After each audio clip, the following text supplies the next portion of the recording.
James Watt एक ऐसा महान आविष्कारक जिसके आविष्कार ने ला दी पूरी दुनिया में औद्योगिक क्रांति।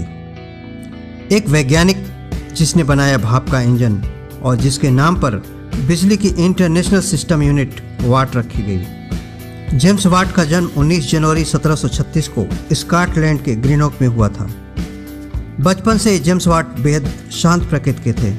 उनके पिता ठेकेदार और जहाज के मालिक थे तथा उनकी माँ भी काफ़ी पढ़ी लिखी थी। वहीं उनके दादा गणित के शिक्षक थे। उनके घर का माहौल अच्छा था। बालक जेम्स वाट हमेशा नई नई चीज़ों को जानने और उनकी तह तक जाने की कोशिश करते थे। कुछ नए नए एक्सपेरिमेंट करते रहते। उनको पढ़ाई से ज़्यादा अपने पिता के जहाज के वर्कशॉप में मशीन उपकरणों को बनाने का काम सीखने में दिलचस्पी थी। एक दिन जब वे अपने घर पर थे, उन्होंने रसोई में खन खन की आवाज़ सुनी। बालक जेम्स वाट इधर उधर देखने लगे कि आवाज़ किधर से आ रही। उन्होंने देखा केतली चूल्हे पर रखी हुई थी और खन खन की आवाज़ उसी केतली से आ रही थी। भाप केतली के ढक्कन से उठा देती और इस प्रकार ढक्कन के उठने गिरने से ये आवाज़ आ रही थी। बालक जेम्स वाट ने केतली के ढक्कन पर पत्थर का एक टुकड़ा रख दिया, लेकिन फिर कुछ देर बाद उसने देखा कि पत्थर के टुकड़े सहित वह ढक्कन फिर से उठने और गिरने लगा और फिर से खन खन की आवाज़ आने लगी। जेम्स वाट के मुंह से निकला, भाप में शक्ति है। इस प्रकार जेम्स वाट ने भाप की शक्ति को पहचान लिया और उन्होंने भाप इंजन का आविष्कार किया। हालांकि थॉमस न्यूकोमन ने भाप इंजन का आविष्कार इससे पहले ही कर लिया था, पर वह ठीक से काम नहीं करता था। एक दिन इस इंजन को रिपेयर करने के लिए जेम्स के वर्कशॉप में ले आया गया। इसमें एक ही सिलेंडर था। जेम्स वाट ने इस इंजन में भाप को इकट्ठा करने के लिए एक कंडेंसर लगा दिया। सिलेंडर में निर्वात को बनाए रखने के लिए पिस्टन की पैकिंग को दुरुस्त और मजबूत किया और एक वायु पंप लगा दिया। बस ऐसा करने के बाद ही इंजन पावरफुल हो गया। इस तरह भाप इंजन की खोज करने वाले जेम्स वाट पहले वैज्ञानिक बने। उन्होंने अपने इंजन में और सुधार किया और इस इंजन का इस्तेमाल खदानों से पानी निकालने के लिए किया जाने लगा। जेम्स के बनाए इंजन में और सुधार किया गया और रेलवे इंजन के रूप में जॉर्ज स्टीफेंसन ने उसे विकसित किया।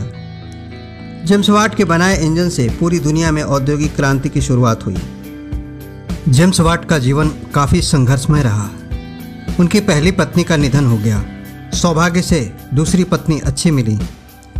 1790 तक जेम्स वाट एक धनवान व्यक्ति बन गए। जेम्स ने अपने स्टीम इंजन में समय समय पर सुधार किए। उन्होंने सेंट्रीफ्यूगल गवर्नर लगाकर घूमते इंजन की गति को नियंत्रित किया।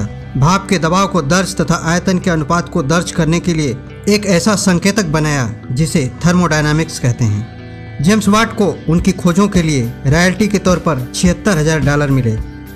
उन्होंने अपना सारा कारोबार अपने बच्चों को सौंप दिया। सन 1800 में ग्लोरको विश्वविद्यालय ने उन्हें डॉक्टर ऑफ लॉज की मानद उपाधि प्रदान की।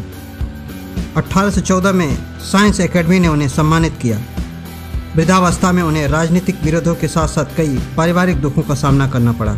अपने प्रयोगशाला में उन्होंने पत्थर की प्रतिमाएं बनाने वाली मशीन का आविष्कार किया। जेम्स वाट अंतिम समय तक आविष्कार में लगे रहे। 25 अगस्त 1819 में हैथफील्ड में उनका निधन हुआ। आज हम सब विकसित विज्ञान युग में जी रहे हैं, लेकिन इन सब मशीनों का आविष्कार करने वाले, विज्ञान के सिद्धांतों को विकसित करने वाले वे वैज्ञानिक कितने महान थे। आज के युग में भी विज्ञान को आगे बढ़ाने की ज़रूरत है। हमारे यंगस्टर्स को चाहिए कि वे सही दिशा में खुद को आगे बढ़ाएं।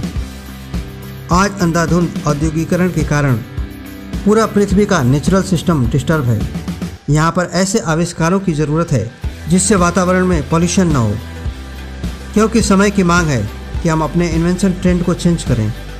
हिडन एनर्जी जैसे gravity, solar system, vacuum, kinetic energy जैसे सब्जेक्ट पर काम करें तो हमें एनर्जी का स्रोत असीमित मात्रा में बिना किसी पॉल्यूशन के प्राप्त हो सकेगा और हमारे इंडस्ट्रियल इक्विपमेंट भी हिडन एनर्जी से चल सकेंगे। तो आज के लिए बस इतना ही। अगले वीडियो में फिर मिलेंगे। तब तक के लिए दीजिए इजाज़त। नमस्कार।